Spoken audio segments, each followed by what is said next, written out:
A bênção nos sofrimentos.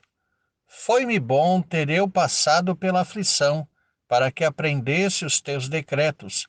Salmo 119, 71. Certamente, o sofrimento não fazia parte da criação original.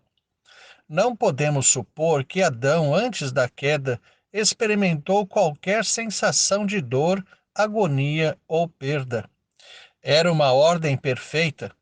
Dessa forma, todo tipo de aflição é resultante do pecado original, um dos elementos constituintes de um mundo caído, sob a maldição do pecado.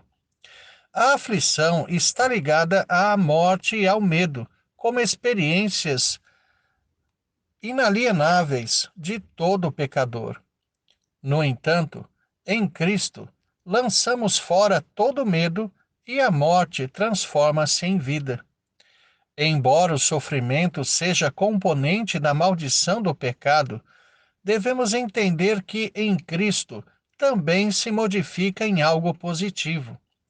O ser humano se acostumou a identificar o que é bom e o que é ruim, tomando como base o nível de sua satisfação.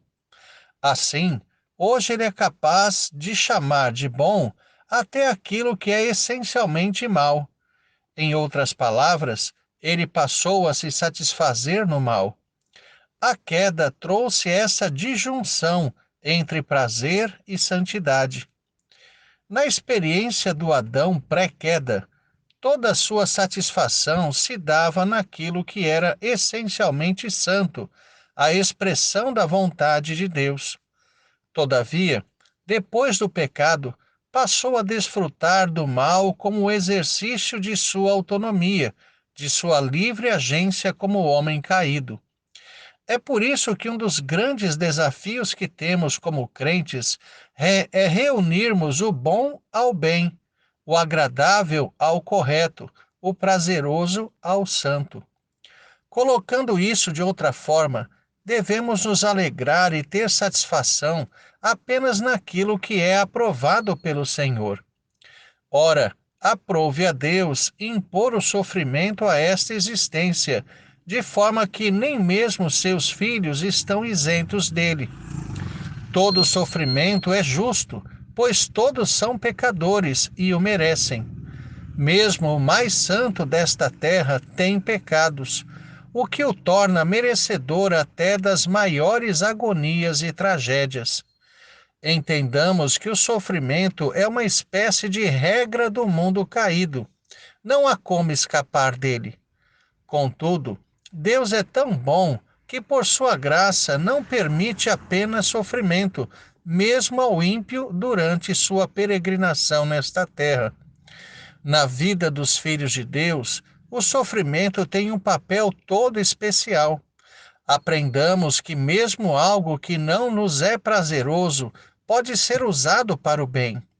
Uma doença, uma privação, um acidente ou qualquer coisa que signifique para nós sofrimento são sempre rotulados como males, especialmente quando medidos pela nossa satisfação. No entanto, a experiência do salmista no texto supracitado desdiz isso, afirmando que foi bom. Isso não tem a ver meramente com uma reflexão posterior, como um timoneiro que aprendeu a duras penas a rota de um estreito no meio da tempestade e pôde transmitir sua experiência. A vivência do sofrimento é positiva para o crente. Há duas coisas muito preciosas nisso. Primeiramente, o sofrimento é a única massa capaz de destruir nossa vontade. Isso se dá quando, diante de situação irreversível e muito dolorida, ao invés de se debater contra aquilo que Deus determinou, ele dobra a sua própria vontade e pede: seja feita a tua vontade, como o Senhor Jesus nos ensinou.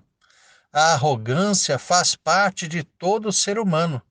Humilhado pela percepção da completa impotência e fragilidade, nosso rosto vai ao pó, onde é o seu lugar. O ser humano caído é arrogante por natureza. Embora redimido, o crente ainda é um pecador e necessita, segundo o propósito de Deus, ser humilhado vez por outra. A alegria do homem estimula sua arrogância, mas o sofrimento faz ruir o orgulho. O segundo aspecto positivo do sofrimento é que experimentamos de uma forma muito mais vívida as promessas de Deus. Compreendamos que a palavra de Deus é vida, não apenas porque leva a ela, mas porque tem que ser vivida. A fé seria tão somente conceitual se não se materializasse na vida.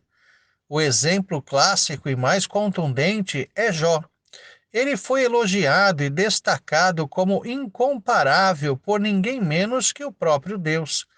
Perdeu seus 10 filhos de uma única vez.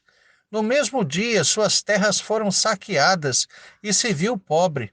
Foi acometido de doença terrível. Não era um supercrente. Tal categoria não existe.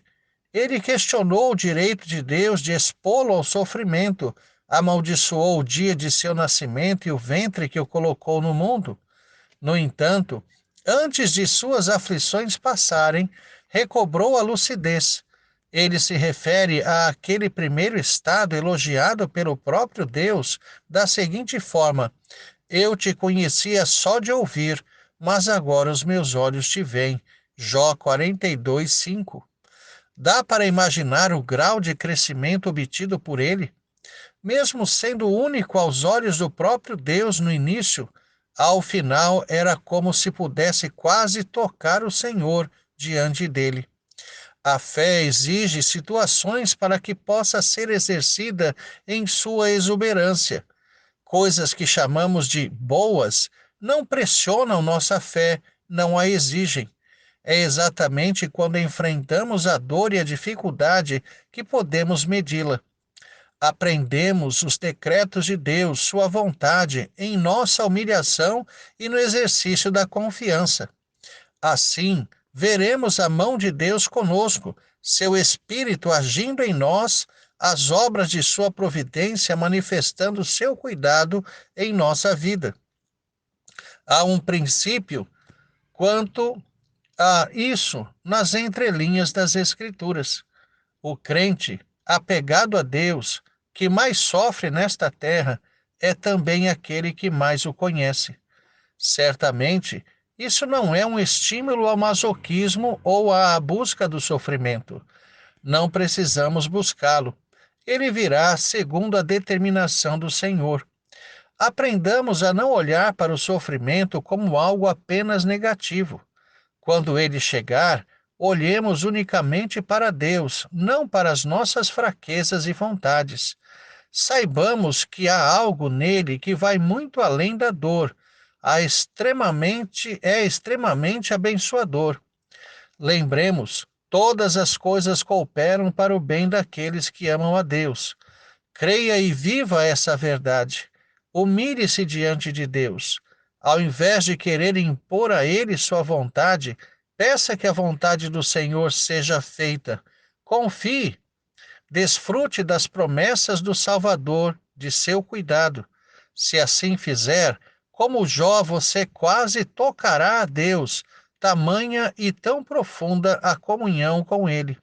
Tenha um excelente dia na presença de Deus, Reverendo